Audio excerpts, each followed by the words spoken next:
Xin chào tất cả các bạn. Hôm nay mình xin chia sẻ đến tất cả các bạn một món chè bắp cớm. Một món chè tuy lạ nhưng cũng rất quen thuộc. Và sau đây là cách làm của mình, cả nhà theo dõi nhé. Làm rất là nhanh các bạn. Đầu tiên thì mình nấu một nồi nước. Ở trong đây mình cho là cỡ 2,5 lít nước. Mình nấu sôi nha các bạn. Trong khi đó thì mình sẽ đi gọt bắp. Cái món chè này thì các bạn nên dùng bắp Mỹ giúp mình ha, cho nó có cái độ giòn đó các bạn. Mình cắt gần sát với lại cái lõi bắp luôn á, cho cái hột bắp nó dày lên, chứ mình không cắt mỏng nha các bạn. Thì các bạn cắt chừng 4 cho tới 5 trái gì đó, tùy theo trái bắp lớn nhỏ. Sau khi mình cắt xong á, thì mình cân được cỡ chừng 700 gram cho tới 1 kg, tùy theo các bạn thích ăn bắp nhiều hay bắp ít. Sau đó các bạn cho vô nồi nước đang sôi, các bạn luộc, và mình cho vài cái lá dứa. Mình luộc chừng 5 phút hay 10 phút gì đó cho nó ra hết cái thơm của bắp đó các bạn. Rồi sau khi mà mình luộc xong rồi đó thì mình vớt ra cái phần bắp mình đã gọt xong rồi, mình cho vô mình luộc.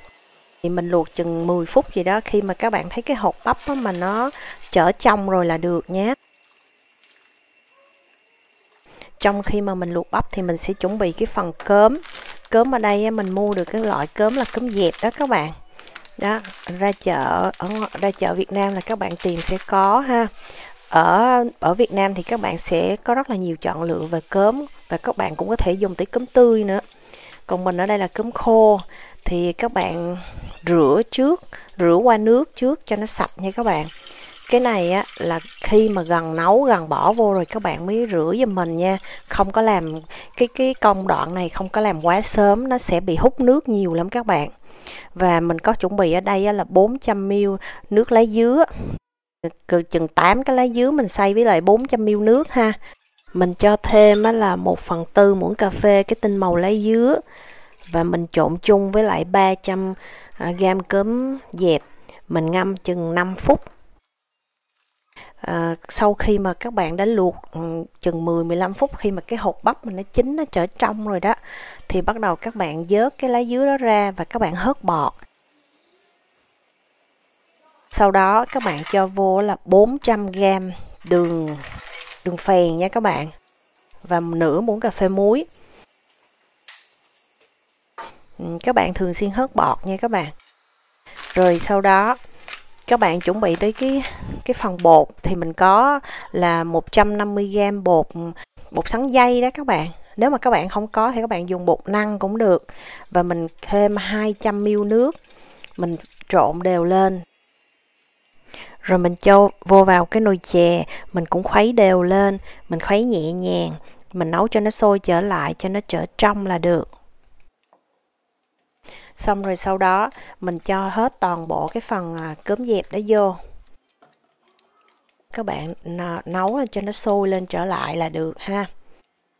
Rồi cái lúc này các bạn nêm thử xem là nó đủ ngọt cho các bạn chưa. Lúc này mà các bạn chưa thấy đủ ngọt thì các bạn cho thêm đường nhé. Tại vì mình nấu cái vị này nó ngọt vừa, các bạn không có quá ngọt đâu. Cuối cùng đó là mình cho 100 gram dừa bào, mình dùng dừa đông lạnh nha các bạn. Cái này là thích thì bỏ, không có cũng không sao ha. Nếu các bạn nào chưa nhấn đăng ký ủng hộ thì hãy đăng ký ủng hộ kênh cho mình với nhé. Cảm ơn các bạn. Rồi xong mình nấu sôi lên lại là mình tắt lửa thôi. Và bắt đầu mình chuẩn bị qua cái phần nước cốt dừa. Thì mình có ở đây là 15 gram bột gạo, 15 gram bột năng. Nước là mình có 250 ml nước.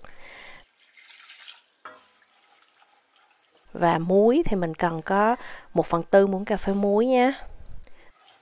Quậy đều lên rồi mình cho lên bếp. Mình cho vô chừng 3 cọng lá dứa cho nó thơm. Sau đó thì mình cho vô đó là 500 ml nước cốt dừa. Mình dùng nước cốt dừa lon. Rồi mình nấu trên lửa nhỏ vừa vừa thôi, nó sôi lên, để cho nó sôi riu riu chừng 5 phút 10 phút là được nha các bạn. Cái chè mình đã xong rồi, mình mời các bạn thưởng thức cùng mình nhé.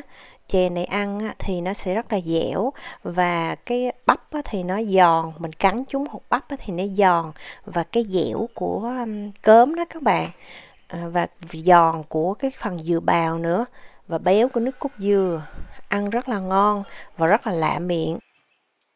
Và phần nấu thì rất là nhanh lẹ nha các bạn. Các bạn hãy làm thử và cho mình biết kết quả với nhé. Và video của mình đến đây đã hết rồi. Mình cảm ơn các bạn đã quan tâm theo dõi. Bye bye và hẹn gặp lại.